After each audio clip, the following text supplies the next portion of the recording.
Hello, everyone. My name is Manuel Thangaraj, Director of Server Technology. I'm going to talk more about FileMaker WebDirect Scalability. This is a formality, just to let you know who am I. I started my career as a software developer, worked in IBM, Oracle, and few startups. And then I'm still a toddler in FileMaker, still on a learning curve. Novice in wine tasting, and travel enthusiast, and hardcore United fan. So today's agenda is about starting with the business problem. Then there are a few product requirements associated to it. We'll discuss about it. Then the solution. We'll talk more about the implementation part of the solution. And then video demo. Then key takeaways. Finally, there would be a Q&A session. So what is a business problem? In pre-FileMaker 16, the server was able to scale only 100 WebD sessions. This is a problem on two sides. Number one, it's a problem for our customers who are having very big end user base. So this feature was not benefited for them. The second problem is related for FileMaker. It was not able to scale, or it was not able to sell more WebD because of this limitation. So we discussed about this problem within our teams, and we wanted to come up with a solution. So meanwhile, our PM team came in, and they were telling, OK, we need to add more requests or more requirements to this feature. They call it as unique value propositions or unique value that needs to be added as a part of this feature. So what are those unique values? Number one, it should be agnostic to web server or any topologies. Currently, if you see, we have two different web servers, Apache, IIS. And they are on two different platforms, Mac, Windows. And then customer would be having different topologies. They'll be using WAN, LAN, or hybrid kind of network. Similarly, they would be having virtual machines or physical servers. So there are lots of permutation and combination over here, right? So the basic requirement we got our PM is it should be agnostic to all this setup. Your feature should work on all this setup. This is the first requirement we got. Next one is a plug and play. It's all about when you add or remove a component from a service, there should not be any reboot. The service should not require any reboot. So it's a kind of Windows plug and play. Just add a component and it should be up and running. The third requirement is about fault tolerance. When a component is going down, the whole service should not be shut down. Instead, the service should be up and running with limited outage. So this is about fault tolerance. The fourth one is about minimal configuration and maintenance. It's about reducing the IT overhead. So if you configure, it should be up and running forever. So there should not be any maintenance or any kind of further configuration should be required for this feature. So these are all the four additional requirements we got from our PMs to add to more value for this feature. So the basic requirement is we need to improve the scalability. That is the basic requirement. But on top of that, we need to address all these four sub-features or sub-requests raised by our PMs. So what is the solution for this? We evaluated multiple solutions. Finally, we came up with this idea. The solution for this WebDirect scalability is MWPE and FLB. What is this MWPE? MWPE stands for Multiple Web Publishing Engine. And FLB is for FileMaker Load Balancer.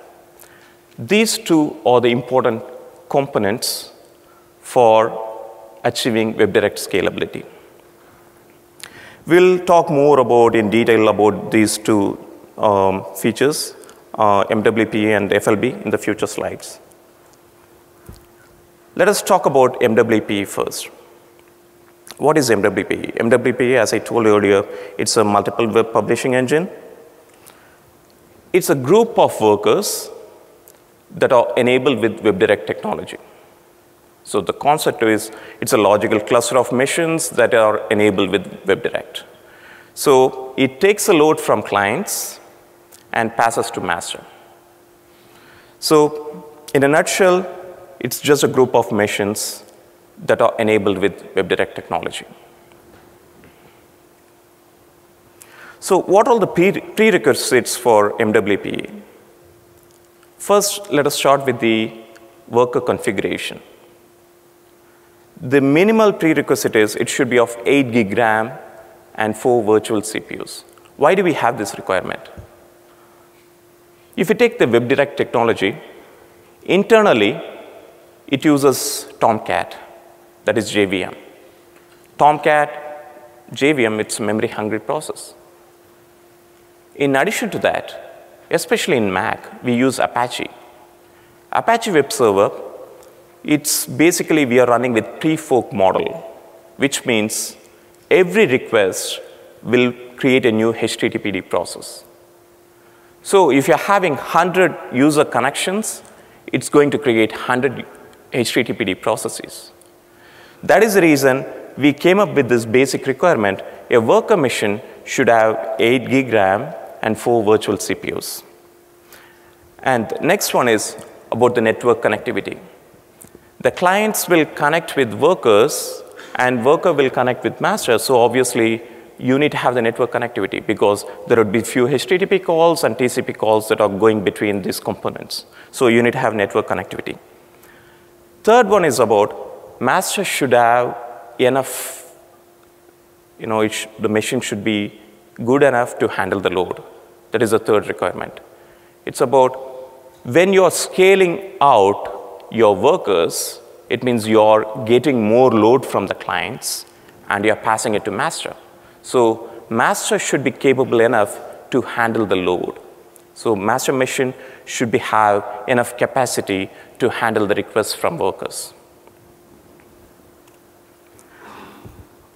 This is one of the most important slides because we get a lot of questions from our customers about which are all the ports to be enabled and what is the connectivity between master and worker. So to address that question, I created this slide. Please pay more attention to this slide. The ports for master, it's 443, 16,000, 5003. These ports should be available. And for workers, it's 443 and 16,000. And about the connectivity, the master and worker should be able to reach each other. This is another important part, please pay more attention to it because many times you'll be having firewalls in between or I don't know, it's like you might be having different intermediary layers. So make sure master and worker should be able to reach each other and they will be able to access the ports. The last one is about the client connectivity with the workers. The client should be able to reach any of the worker on port 443. So there are 3 things. First thing is about the ports. Ports 443, 16,000, 5003, they should be available. The master and worker should be able to reach each other. And clients should be able to reach any of the workers on port 443. So according to that, tune your firewall rules, or I'm not sure whether you're having hardware firewall or software firewall. In any case, please make sure the ports and the corresponding components are able to reach each other. So let us go to the configuration part. It's all about how can I add a worker to master. Prior to that, you need to prepare a worker. We have worker type installation. Use that installation to prepare a worker. So if you use that installer, it's going to install the worker-based components in that machine. Once worker machine is prepared, you can make use of WDA, that is a worker deployment assistant, or CLI, to add a worker to master. And worker deployment assistant, it uses internally port 16003.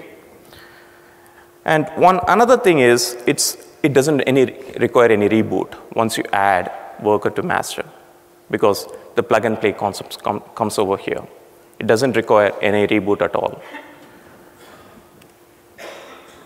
So on the master side, it's capable of listing the workers and even removing the workers.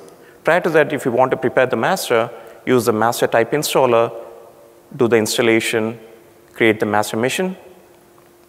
And then you can make use of FileMaker admin console or master CLI to list the workers, to remove the workers. Here also, you don't require any reboots at all. Now I'm coming to the second important component, that is FileMaker load balancer. Prior to get into this topic, I would like to know how many of you have already experienced with load balancers. Please raise your hand. It can be F5 or Big IP or Apache or Nginx or HA proxy. Can be anything. Okay, so let us talk with the basics of load balancing. Basically, there are two kinds of load balancers, type 4 and type 7. Type 4, people call it as TCP load balancer or network load balancer. It's mainly about balancing the load based upon TCP packets. So it looks the IP address and port numbers. Based upon that, it will route the traffic. Another layer is, it's a layer 7 load balancer, which is application load balancer or layer 7 load balancer or type 7 load balancer. It's all about routing the traffic based upon your URI. Based upon your resources, it's going to route the traffic to the downstream servers. There are few complications if you're planning to use third-party load balancers. For example, some of the load balancers, they are platform-centric. Take Apache. It's good in Unix world and Linux world, but it's not good in Windows. Take IAS. It's very much Windows-centric. It's not supporting Unix or Linux. So some of the load balancers are platform-centric. Nginx, it's common. It's platform agnostic. So one is the platform centric. The next one is, think about the modules. Every load balancer has its own modules. For example, Apache, it uses mod proxy balancer as a module for load balancing. Similarly, IAS has ARR or NLB. They are the modules that is used in IAS. So there are issues with the modules also, because every load balancer has its own modules.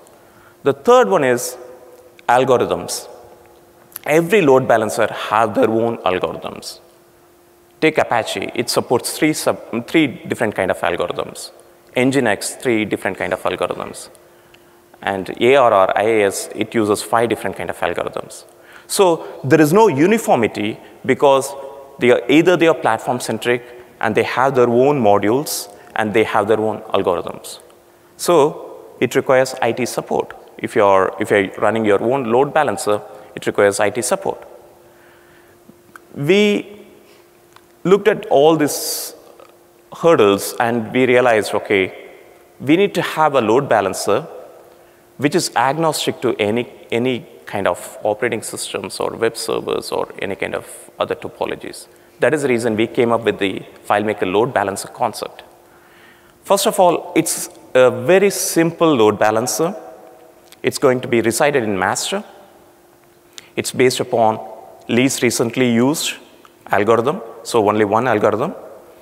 And it's pretty much dynamic by nature, which means if you're adding a worker to master, the load balancer automatically will start routing the load to the newly added worker.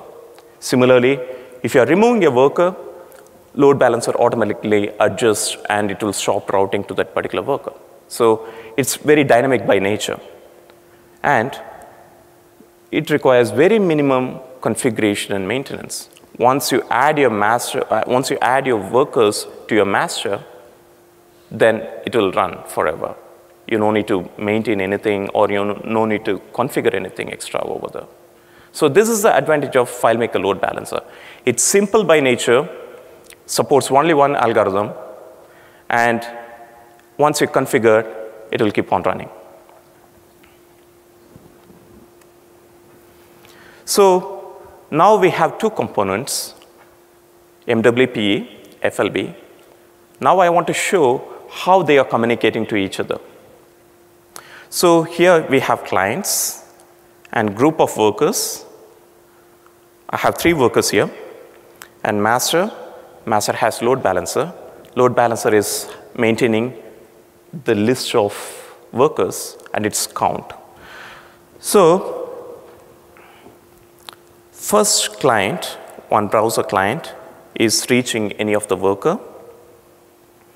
So worker is going to ask master, where should I route this guy? So master is asking FileMaker load balancer, where should I route this person? So FLB is going to look at its table and see, okay, you can route this guy to worker 1. Then client is going to establish the real communication with the worker 1, and then it proceeds. So once it happens, look at the count of the worker 1. The count got increased by 1. It's because load balancer increased the count by 1 because worker 1 got the load now. Let us see the second client. The second client is coming in. It's a new client. It's now worker is asking, where should I route? So master is telling, okay, route him to 3. So the real communication happened between client and worker 3. Now worker 3 has a load 1 in its counter.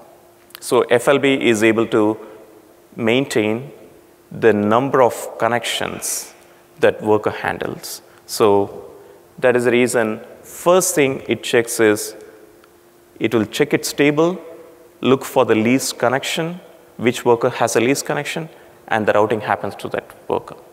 So this is how the MWPE and FLB work together. This is another set of questions that we got from our customers. How can I set up MWPE? It's very difficult question because if you look at the IT, every IT department is unique because they have their own security guidelines, they have their own compliance standards, and they have their own set of rules. So the way they set it up, it's pretty unique, right? So it's very difficult to answer what would be the optimal setup for this MWPE, but I try to take few of the common standards or common topologies that in the IT world, and I wanted to show you folks about what all the network setup, what all the server related setup that are applicable for MWPE. So I'm categorizing this into 2 layers. One is the network layer.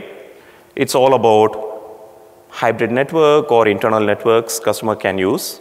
At the same time, the server layer is going to talk about can they use virtualization, can they use physical, can they use containers. It's going to be all about 2 different layers. One is the network layer, another one is the server layer. So let us go to the network topology. First, I'm going to show about the public-private model. In this case, the clients are internet-facing. And the workers, they are under the firewall. You can have network firewall, web application firewall. and master is under the firewall. So worker falls in DMZ zone. It means workers, they are open to, they have the public IP. And master, it falls in private network, so it has its own IP. So what are the things you need to pay attention to here? The prerequisites I talked about, the ports, connectivity between master and worker, and that includes your DNS rules and the firewall rules. In addition to that, pay more attention to your network latency also. Because when the client is exposed to internet, it's going to take time to send, or the packets that are traveling through the internet, it's going to take time. So pay more attention to your network latency, because in most of the web applications, the biggest culprit is not the bandwidth, it's the network latency. So pay more attention to it.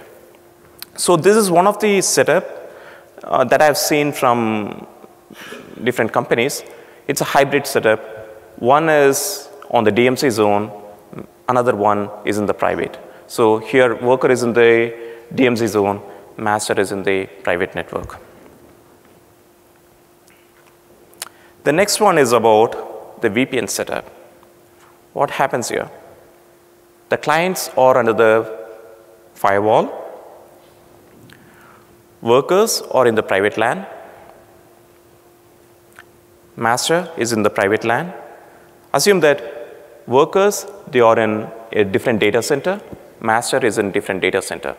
So assume that they might be, if it is the small and medium customers, they are going to be in the small offices, 2 different offices, and they are connected through internet. So here, it's a site-to-site VPN tunnel. It can be IPsec. So the workers and master, they might be residing in 2 different offices. They are connected through VPN tunnel. So here, pay more attention. Again, the network latency is because sometimes it goes through the internet. If it is not having a proper corporate network, obviously they would be using the internet between 2 data centers or 2 small offices. In that case, pay more attention to network latency and VPN settings. This is the most common topology that I've seen from companies, especially the corporate companies, because everything is under the firewall. So workers fall in a single subnet. Master is going to be a part of another subnet. They are connected through router. So in this setup, it's pretty simple. It's like just you need to make sure all your connectivity between master and worker, they are available. It's like you need to have proper firewall rules, ports to be properly opened, and master and worker should be able to reach each other. So this is a common setup that we normally see in corporate networks. And it's all about internal stuff. So this is slightly varying from the previous slide. The previous slide was more about the subnets. Here it's about the VLAN. So workers are going to be a part of virtual LAN network. Master is going to be another virtual LAN. They are connecting through layer 3 switch. So in the previous slide, it was more about the layer 3 level of communication. This one is about layer 2 and 3 level of communication.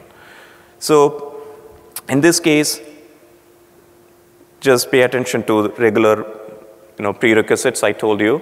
And in addition to that, pay attention to VLAN connectivity and DNS setting. So far, I talked about network layer. Now I'm going to talk about server related, because servers can be set up, again, it depends upon IT. Some IT folks, they would be preferring all their setup should be on VMs, virtual machines. Some of them are physical machines, or they might be using the hybrid model. So this is the reason I came up with this topology. So the first one is about scale-out topology. It's all about the workers can be distributed across. They can be a part of single network, but at the same time, every worker would be a physical machine, or they would be a virtual machine, but they are distributed. So here workers can be of physical or virtual machines. Master would be another physical or virtual machine. They are communicating through router. So the only part you need to pay attention here is, if you are using virtual machines, pay more attention to resources that are allocated to these VMs. Because as I told earlier, if you're using WebD, you need to pay more attention for JVM and Apache processes over there. So they are memory-hungry processes. So allocate enough resources and CPUs for workers if you're using VMs. And moreover, make sure master is capable of handling the load, because when you're scaling out your workers, when you're adding more and more workers, your master is going to get more and more load because it needs to process more and more requests. So make sure master is capable of handling the load. So this is about scale-up topology. What does it mean? I have a beefy machine. I have 32 or 64 gig RAM with 32 cores of machine, and I want to segmentize it into multiple VMs. I can do it through type 1 or type 2 hypervisor, and I can create multiple VMs within a single beefy physical machine. So this setup is all about scale-up. So single machine is converted into multiple VMs.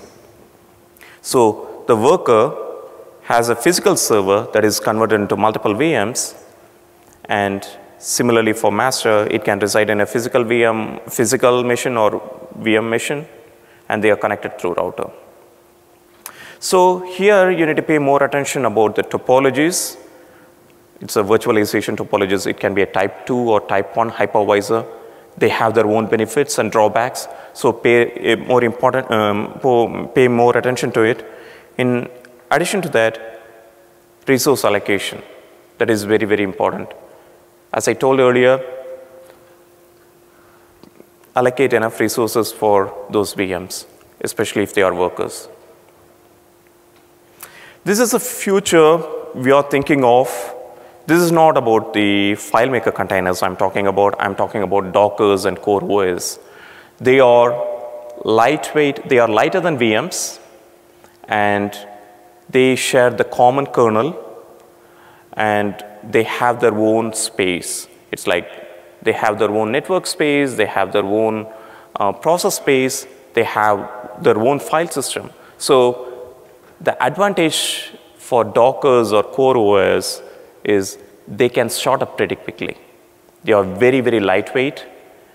So in future, there is a possibility every worker can run in a Docker container. That is pretty much possible.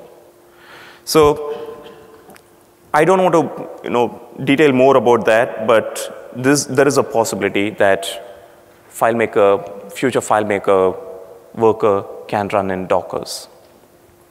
Here, this again is scale-up approach. If you're using Docker containers or Core OS containers, then you can have a single beefy machine. Within that, you can have multiple workers and master running in parallel in Docker containers. So what is the benefit of multiple web publishing engine? If you see this picture, you have clients. Clients are connected to a single worker, and worker is connected to master through a TCP pipe. If you're adding more workers, what will happen to your pipe? Your pipes are aggregated. So what is the benefit of it? If you have aggregated bandwidth or aggregated pipe, your master would be able to take more and more load from the workers. It can take more requests, and it can handle more requests. So the biggest advantage is it's going to improve the throughput, first of all, because master is getting more and more load from the workers. It's going to improve the throughput. It's going to improve the scalability. And if your master is capable of handling the load, it's going to be, your request will be more performant also. Because if master is able to take the load, handle the queries properly on time, your product is going to be more performant. What will happen if a worker goes down? Still, your application would be running because other workers are alive, they are going to run with the limited impact. This is where your partial tolerance comes into picture. If one worker goes down, fine.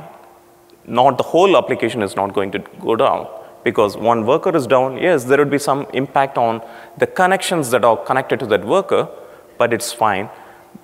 But other workers are going to continue and the application is not going down. So this is the biggest advantage. Here we provide the partial fault tolerance.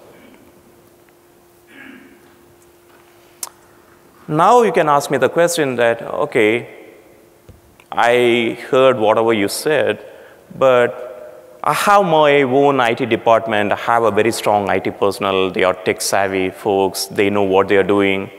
And I have my company have its own load balancer or third-party authorized load balancer. What can I do with that? You can use it. And you can disable our FileMaker load balancer also. There is a flag called MWPE routing that is residing in JWPC prefs file. So you need to go manually edit, set the flag as no, and then reboot your workers.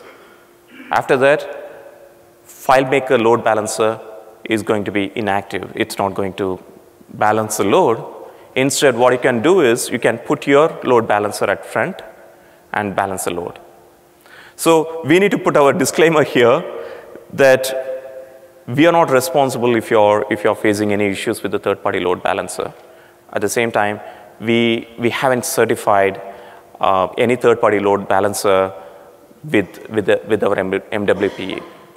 So you're on your own, but there is a possibility that if you're putting your own load balancer on any other third-party load balancer, you can still balance the load. So this is one of the examples I wanted to show you. If you're using Nginx as a load balancer, how the setup would be. So you have clients. Nginx is your front load balancer. They can still communicate with your workers and then master. That is possible. But only thing is you need to disable the FileMaker load balancing using the flags I told you earlier. So let us revisit the requirements. Did we achieve scalability? Yes. As I told earlier, as I shown you in the MWPE benefits window, you are having bandwidth aggregation. If you're having more bandwidth aggregation or pipe aggregation, the server can get more load, the master can get more load, so that your application would be more scalable. And agnostic to web server and topologies, I've shown you folks about MWPE setup. There you can have any kind of network topology. You can have a hybrid model. You can have a pure internal network model. You can have any combination. No issues about that because our feature is agnostic to all this network and server models. The plug and play, yes, when you add a component, you don't require any reboot on the service. So you add a worker or remove a worker, master is not require reboot, or even worker is not require any reboot. Partial fault tolerance, as I told, when one component goes down, it's not going to shut down the whole application. So one worker goes down, still your setup is going to work with limited outage. Minimal configuration and maintenance. It's all about, do we require IT for this? Not really required in our case, because once you configure your workers and you add it to master, then automatically the load balancing takes place. So you don't require any extra IT personnel to manage or configure. So there are some limitations here. This MWPE, this scalability, it works only for WebDirect technology only. It's not for anything else. It's only for WebDirect. And there is a soft limit that workers can handle only 100 requests. It's a soft limit. And workers and master, they should be of same operating system type, homogeneous setup. And master should be exposed to clients if it involves in load balancing. Assume that your master is under firewall, and if you're trying to load balance, because master also has a web publishing engine component, and it can also take part in load balancing. But if you want your master to be involved as a WebDirect client, you need to expose it to the clients directly. So I'm going to show a demo. It's a video demo. It's about, I'm going to add 2 workers by using 2 ways. One is through Web Deployment Assistant, Worker Deployment Assistant, and Worker CLI. And then I'm going to launch databases in order to show how the load balancing works. And then finally, we are going to remove the workers through admin console and CLI. So it's a video demo. First, it launched the admin console, and it's showing the master machine. So first, we are adding worker through Worker Deployment Assistant. This is on the worker side.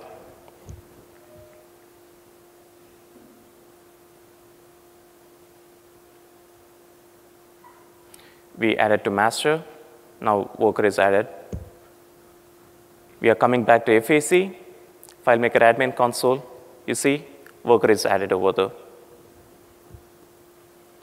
Now we are adding the second worker using CLI, worker CLI.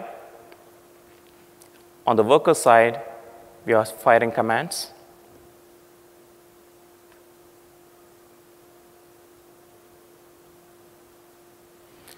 See, the second worker got added through CLI.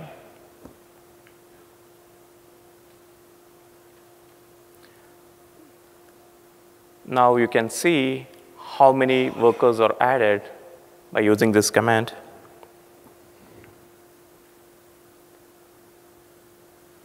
See, you can see 2 workers, and they don't have any clients. Now we are launching. We are connecting to a database.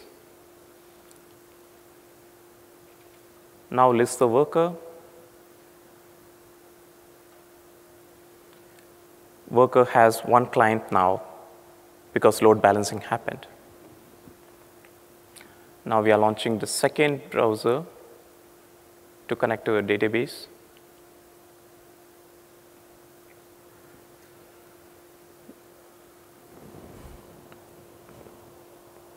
Now see here, both the workers have 1 client each because the load balancing happened. Now signing out.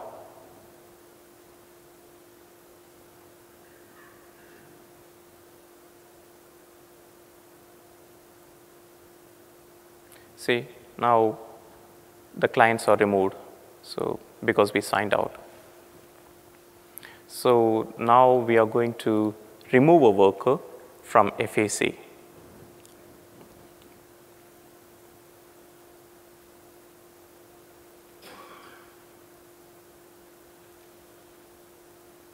And we are listing how many workers we have. 1 worker is removed, only 1 worker we have now. Now the next step is removing another worker through CLI.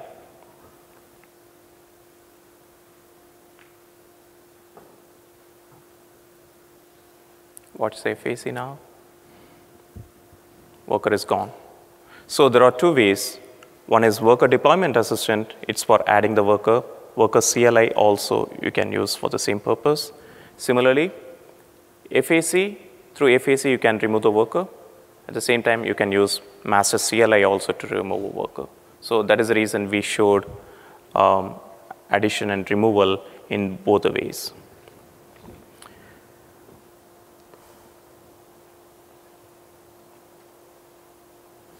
So what are the key takeaways now? You have seen WebDirect scalability. It depends upon two components, multiple web publishing and FileMaker load balancing. Multiple web publishing, it's a group of workers that are enabled with WebD technology. They are agnostic to web servers or any kind of topology. Workers can be added or removed dynamically. It doesn't require any reboot. FileMaker load balancing, it's a simple load balancer based upon LRU algorithm. And it's agnostic to any technology. And no configuration is required. Moreover, if customers want to use their own load balancers, they can disable the FileMaker load balancing. So that's all I have. I'm open to Q&A session.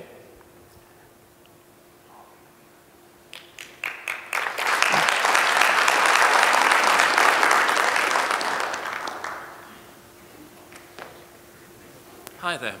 I've played with this a little bit, and compared to the previous versions of WebDirect, I find it a bit worrying that we're giving access to the actual machine with our files on, which we never had to do before. And when you say the master is our file server, our FileMaker server. Mm-hmm. So there doesn't seem to be a way to let the FileMaker server take the pressure of the internal FileMaker access. It's still got to be coping with what's coming in from the internet and doing the load balancing. Mm-hmm. Do you have any comments about that? That is the reason I told, the master should be, first of all, capable of handling the load. So it's up to us. First, we need to evaluate how many connections we are planning to use. Based upon that, you need to set up your master. Otherwise, if your master is not capable of handling the load, then it's going to be a problem. It looks to me as if we should be able to set up a master which isn't our FileMaker server.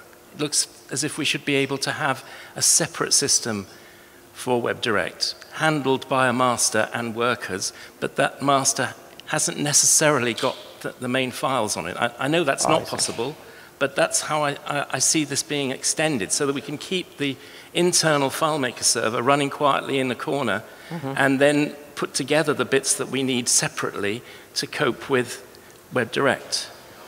That's a good point. We'll surely look into that. But currently, it's a tightly coupled architecture. I do understand that, yeah. Right. Maybe in future, yes, we will consider that. Okay. Thank you very much. Thanks very much. I was wondering, you talked about scalability with the worker engines in handling the HTTP requests that are coming in. But isn't there still, and I think the previous question kind of touched on this, but isn't there still a problem with, you can add 200, you had multiple worker machines, and now you have 200 clients or more clients connecting through WebDirect. And the load balancing handles the HTTP requests across multiple worker machines, but you still have the issue of the bottleneck at the master machine, which right now is single-threaded. So if all 300 WebDirect clients make a find request at the same time, while the HTTP level can be handled through the worker machines, you still have this enormous bottleneck of 300 find requests at your master machine, which isn't really scalable to that level. I agree with your point. It's a valid question. First of all, if you see, master is not single-threaded. In fact, internally at some levels, especially on the deep level, in the database engine level, it's serializing the operation, but it's not single-threaded. It's multi-threaded by default. So we have tested 500 user connections in our lab, and it went well. But all depends upon how your clients are connected. If it is internet facing, or if it is on the WAN network, or it's in the LAN network, there are some factors associated to it. So if it is internet facing, if it is coming through WAN and other things, there is a possibility of network latency, and it's going to cause some performance. But on the master side, yes, we will make sure it should be able to handle the load. Otherwise, it's like, if it is a single threaded, there is a serious bottleneck over there. Yeah, so master is capable of handling the load, but whatever I showed in the keynote session, it's going to improve the performance further. It's not about, there is a performance bottleneck. It's going to improve the performance further. That's the reason we have our future features that are going to address those kind of performance concerns. Yeah. Thank you. Yeah. Since the master seems to have all the threads in its hands, all the connections, it theoretically should be aware of all the session IDs. Mm-hmm. And so have you looked at sort of enhancing the fault tolerance when a worker machine goes down? It should know which sessions could be disconnected, and instead of just dropping them, could it reroute them to a new worker machine or a different worker machine and then keep the session live? That's in our pipeline. Again, we need to see the adoption rate of our customers. Based upon that, we will enhance our feature set. Thank you. Hi, in relation to tightly coupling or decoupling, you mentioned that the master machine is also a web publishing engine, or can be, and can be involved in this. That's probably not the best way to load balance. You would probably want to disable the first machine, the master machine, from being in the web publishing load balancing scenario. So then the scalability would effectively be, what, 400 users instead of 500? Yes. What happens is, first, if you look at our routing algorithm, first it routes to all the workers first. When they are filled up, then it fills the master. So if you don't want master to be taking part in this routing, still you can disable it. Okay. Yeah. I have another question, if I might. It has to do with a pure internet-facing topology or scenario where you have the master and the workers out on the cloud. Is it feasible, first of all, can each worker have its own, obviously its own DNS name, and so that you can, to a certain degree, manage traffic? And also, is it feasible from a latency perspective to have them all in a transit VPC where the workers are distributed geographically, distant from the master? That part, that is the reason I am a bit concerned about how we are going to do the setup, because if it is in WAN network, it's going to be, latency is the biggest factor, because, and we are using REST API calls to balance the load. So what happens is, if it takes long time, then sometimes even your REST API will time out. Right. No, I would disable your routing, your load balancing in that scenario. But I guess the question is it feasible to connect distant workers to a? Yes. Yes, okay. It is. That is the reason I told it's like our setup is agnostic to any kind of network. It can be LAN or WAN. It's fine. But only thing is you need to pay more attention is on the latency. Yeah. Okay. Thank you. Thank you. Can you describe a little more detail about how DNS should be configured? I understand that each worker machine should have its own unique DNS name, and the master machine should as well. What address should the users be connecting to? And if they connect to one of the worker machine's DNS names, does the load balancer still kick in? How's that work? So first thing is, it's just for the name resolution, right? First thing is, when you're connecting, assume that you're a client first and you're connecting to a worker. If a worker has a host name, FQDN, first it will get resolved by DNS, gets its IP, then calls the corresponding worker, send the request to the worker, and then worker, when it tries to reach master, if master is also having FQDN, it will go to the DNS, resolve, get its IP, then connect. So the first part is DNS resolution. So that is the reason we require DNS. So If you're having all worker machine details in DNS and master machine details in DNS, I think it should work. Okay. Yeah. Thank you. Currently, load balancing decisions are made on number of connections. Yes. Are there any plans to add other factors to that, like CPU usage or memory usage? Yeah, we need to evaluate, first we need to see how many of our customers are adopting to this feature. Based upon that, we can. Okay, thanks. Thank you. Just a point of clarification on how the load balancing works. Are the clients connecting to the master machine first and then being rerouted to a worker? Or are they connecting to the worker? And if they are connecting to the worker first, like I saw in your demo, how is that balancing happening if they all have independent DNS names or IP addresses? Okay, so to answer your question, the clients are connecting to workers only. They are not directly connecting to master, unless and otherwise master is getting involved in the load balancing. Because master has a WPE component over there, it can get involved in load balancing. If that is the case, clients can directly connect to master, and you need to expose your master. So first thing is, clients are always going to get connected to worker first. Worker will ask master, where should I route the request? So master FileMaker load balancer has a table in it. It looks which worker has the least connection. Then it will tell, okay, go and route to this. So the redirection happens from the client to the suggested worker.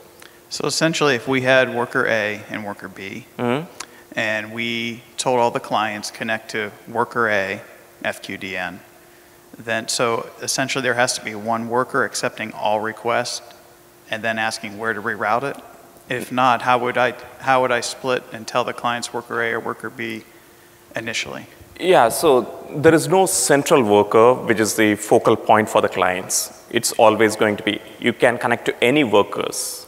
So first, client should be aware of which are all the worker machines you have. So assume that you have worker A, worker B, worker C. So the client, when you're trying to connect, you should be knowing about the FQDN of worker A, worker B, worker C. You can connect to any worker first. Then worker will ask the request to master, where should I route? So the contact point can be any worker. It's not really necessary that it should be only one worker. So it's up to us to distribute which worker our users are contacting first. Yeah. Like round robin DNS or something? Right. Okay, thank you. Yeah, his question is about, should I go to always to a single worker? So it's not really necessary. He can reach any worker. Yeah, so. In one of your middle slides before your demo, you talked about a soft limit of 100 transactions per worker machine. Can you define what happens when that limit's exceeded and how we can monitor that limit so as database administrators know when we need more workers?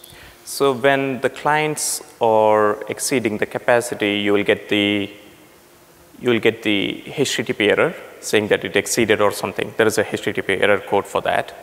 But if you really want to play with the soft limit, you can still do. There is a, I think, WPE prefs file is there, which contains a limit. You can play with that, or else call the support folks. They can help you on that. Yeah. So my question is around the load balancing again. It seems like we already have the technology. Windows has server clustering, load balancing already built into it. Are there any plans to utilize or leverage that to resolve the issues that we were talking about earlier? Because you could have essentially on the Windows side, you could essentially have one FQDM name that would go to the virtual IP address and then to the cluster of servers in the background. So is there other plans to utilize something like that in the technology?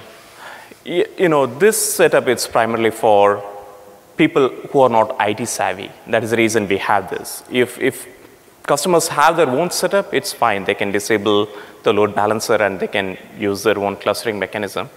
And moreover, I would like to reiterate, our load balancer, it's not even reverse proxy or it doesn't have any cache server. It's simple, naive load balancer. So it's just look at the counts, and routes the request based upon the least recently used algorithm. Yeah.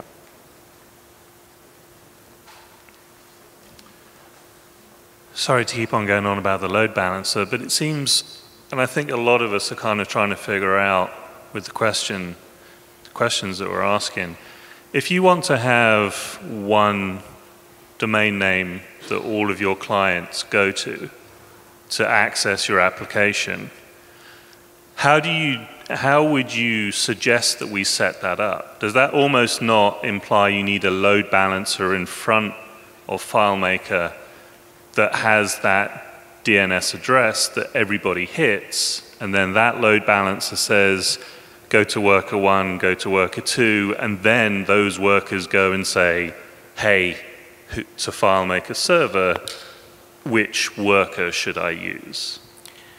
So I guess the bulk of the main question is, how do we use one address to give to all of our 400 people that want to get on our application? Yeah, I think you may need to use reverse proxy, and you need to make, I think this is a bit tricky one, because if you want, the clients always want to reach a single point, which is a reverse proxy, and then from that you want to delegate the request to all the workers. That is a bit tricky part. That requires few changes. Maybe we can take it offline. You can still do that. It requires some changes in Apache rewrite rules and other places, but we can take it offline. But that is still possible. Okay, thank you. Yeah. One quick question. Any differences between the physical, the VM, or the cloud server instances of FileMaker and how this is set up or how it runs? Physical machine, what I talked about, it can be a beefy server. It's not virtualized. VMs, you can segment a physical server into multiple VMs. You need to allot few resources to every VM. The cloud server, it's like, we are using AWS. Mostly it would be VMs.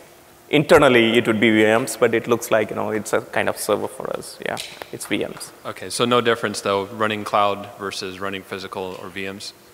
Yeah, yeah. But only thing is, pay more attention to the capacity of the VMs, because in cloud, there are few models like T2 medium, large, or extra large. Those kind of configuration is there. They define the capacity of the VMs. Some of them are 2 virtual CPUs, 4 gig RAM. Some of them, yeah, it depends upon the size. Yeah. And hopefully at some point you'll get away from the JVM. Yeah, that's a call to our PM. Please. Yeah, yeah. And then what's the maximum number of workers? Maximum number of workers, I think currently we tested only with 5. It's 500 clients. We are able to scale up. But it's unlimited. Logically, hypothetically speaking, it's unlimited. But pay more attention to your master, because you need to scale up your master to accommodate the load. Yeah. Just to clarify again, your FileMaker Cloud product, right, the one running on Linux, that does not support. No. Right. It's only for FileMaker Server. Right. And is it 5 workers plus the master, or 5 workers including the master? We tested 5 workers including the master. Okay. Yep. Okay. I think we need to wrap up. The time is over, I believe. Okay. Thanks a lot, folks.